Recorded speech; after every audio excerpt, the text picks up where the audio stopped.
Il était une fois, dans un petit village entouré de montagnes, un jeune homme de 24 ans nommé Marco. Marco était très agité. Son esprit était toujours plein de pensées. Toute la journée, des idées venaient et repartaient, et ses pensées le rendaient inquiet et fatigué. Il se sentait toujours triste à cause de son passé et se faisait beaucoup de soucis pour l'avenir. À cause de tout cela, son esprit était comme une tempête. Il ne parvenait pas à trouver le calme, dormait mal et avait même oublié comment sourire.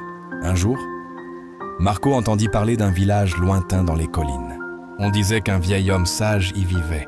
Cet homme avait autrefois été un célèbre psychologue en ville. Il avait aidé de nombreuses personnes et leur avait appris à trouver la paix intérieure. Maintenant, il était vieux. Il avait quitté la vie agitée de la ville pour s'installer dans un petit village tranquille, proche de la nature. Parfois, il donnait des conseils aux visiteurs. Marco devint curieux et plein d'espoir. Il décida qu'il devait aller rencontrer ce vieil homme.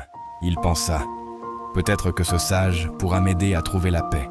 Après plusieurs jours d'un long et épuisant voyage, Marco arriva enfin au village dans les collines. Lorsqu'il arriva, il vit une petite maison couverte de verdure. Sur le perron, le vieil homme était assis calmement, les yeux fermés, l'air très paisible. Marco s'approcha doucement et dit « Grand-père, mon esprit est très agité. Je ne peux pas arrêter de penser. Je veux la paix dans mon cœur. Pouvez-vous m'aider ?» Le vieil homme ouvrit lentement les yeux et lui adressa un sourire serein. Il dit « Tu cherches la paix, n'est-ce pas? Alors viens avec moi. Je vais te donner une petite tâche. » Il emmena Marco dans sa petite cour, puis remplit un verre d'eau jusqu'au bord. Le verre était si plein qu'un simple tremblement aurait fait déborder l'eau. Il tendit le verre à Marco et dit « Marche d'ici jusqu'au bout du village, puis reviens. Mais souviens-toi, tu ne dois pas renverser une seule goutte d'eau. » Marco le regarda, surpris, mais il voulait faire de son mieux, alors il accepta le défi. Il prit le verre avec précaution et commença à marcher. Le chemin était étroit et animé. Certains marchaient, d'autres couraient. Les commerçants appelaient en les clients et les chiens aboyaient. Mais Marco ne regarda rien autour de lui. Ses yeux restaient fixés sur le verre. Il marcha lentement et prudemment, pas à pas. Les gens le regardèrent avec étonnement, mais personne ne le dérangea. Il savait qu'il apprenait quelque chose d'important. Enfin, Marco revint vers le vieil homme et dit « Grand-père, j'ai réussi. Je n'ai pas renversé une seule goutte d'eau. » Le vieil homme hocha la tête et sourit. Puis il demanda « Très bien, mais dis-moi, as-tu vu les enfants jouer au bord du chemin? As-tu entendu les chiens aboyer ?» Marco, surpris, répondit « Non, je n'ai rien vu ni entendu. J'étais seulement concentré sur le verre. » Le vieil homme sourit de nouveau et dit doucement « Voilà le secret, quelque chose qui était déjà en toi, mais que tu ignorais. Quand ton esprit reste dans le moment présent, il n'y a plus de peur, plus de confusion, ni de pensées inutiles. Tu pensais seulement à l'eau dans le verre. À ce moment-là, ton esprit était complètement calme.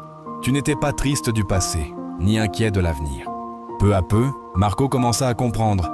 C'était cela, la paix qu'il cherchait. La paix n'est pas quelque chose que l'on trouve à l'extérieur. Elle est déjà en nous, quand nous vivons pleinement le moment présent. Marco inclina la tête et dit doucement « Grand-père, maintenant je comprends. Si je veux apaiser mon esprit, je dois le garder dans le présent. C'est alors que la vraie paix vient. » Le vieil homme sourit encore. Le soleil se couchait et les derniers rayons effleuraient le sol.